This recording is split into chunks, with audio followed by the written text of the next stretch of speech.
bake-off, which has nothing to do with baked goods, by the way. And I feel like that should be a crime. I mean, if you're going to call something the bake-off, there should be cupcakes.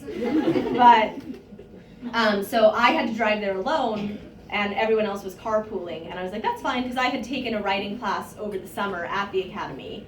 And so I was like, I know how to get there, I know where to park. So I just went to the same parking lot that I had used before.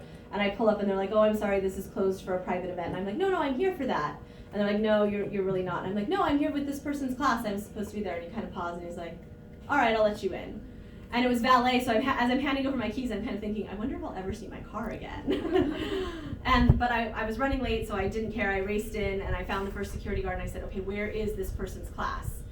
And he kind of thought for a second, and he's like, okay, this way. And you come in the back of the theater, and then they lead you toward the front. And he leads me up to the front, and I'm like 5th row center. And I don't see anyone from my class, and I'm thinking, this is a really nice seat, and where is everybody else? And then the lights dim, and the other people come and file into the chairs all around me, and I'm thinking, okay, this is kind of weird that none of these people are my classmates. I think I'm in the wrong place. And then they start going through the proceedings. The bake-off is where they determine who's getting nominated for the Sound Academy Awards. And so they start going through the proceedings, and they're like, okay, and here's the people from this film to tell you about it. And it's like everyone right next to me stands up. And then here's the people from this film, and everyone on this side of me stands up. And then all the people behind me, and all the people in front of me, and I could sort of see them all kind of looking at me like, who's she with? And I'm like slouching down in my chair, like, maybe they won't notice me. What if they have a jail here and I get hauled away to it? And I kept thinking, like, how did I do this? I don't understand what I did wrong.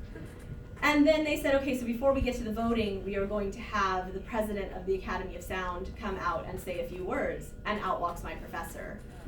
And he sort of starts to say the words, and he kind of catches me among all the nominees, and there's sort of that moment where he's like, what are you doing there? And afterward, I immediately went and found him, and he was like, so what happened? And I was just like, your name is powerful. And I had no idea, because I had made it a policy, because USC is very, it's like one of the #1 schools, film schools in the nation, and it's like sponsored by George Lucas and Steven Spielberg. So I had made it a policy never to Google my professors, because I knew if I knew who they were, I would be intimidated.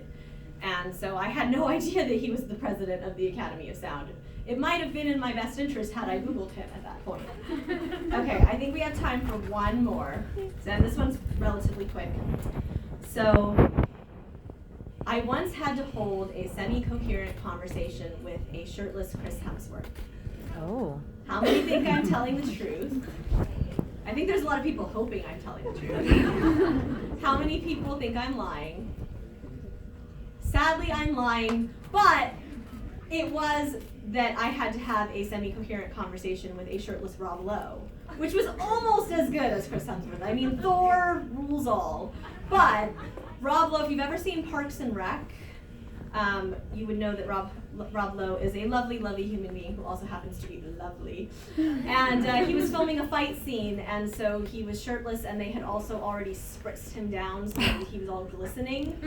And then they had a technical error, and so my boss said, well, hey, do you want to go meet Rob Lowe while we're getting that fixed? And I was like, sure, and then realized, wait a minute, I'm going to talk to him when he is all glistening.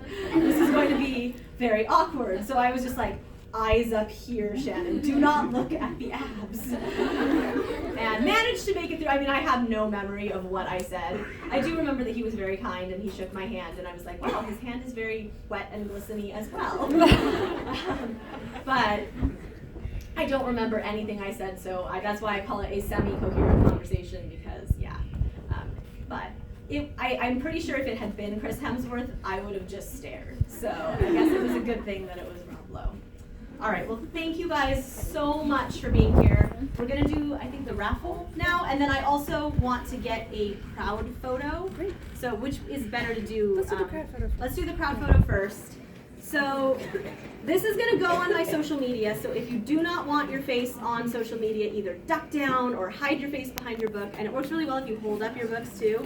This is kind of my like, see Simon & Schuster, people were there kind of thing. And those of you guys over there, do you want to like come over here and kind of stand so that you're all in the photo if you would like to be?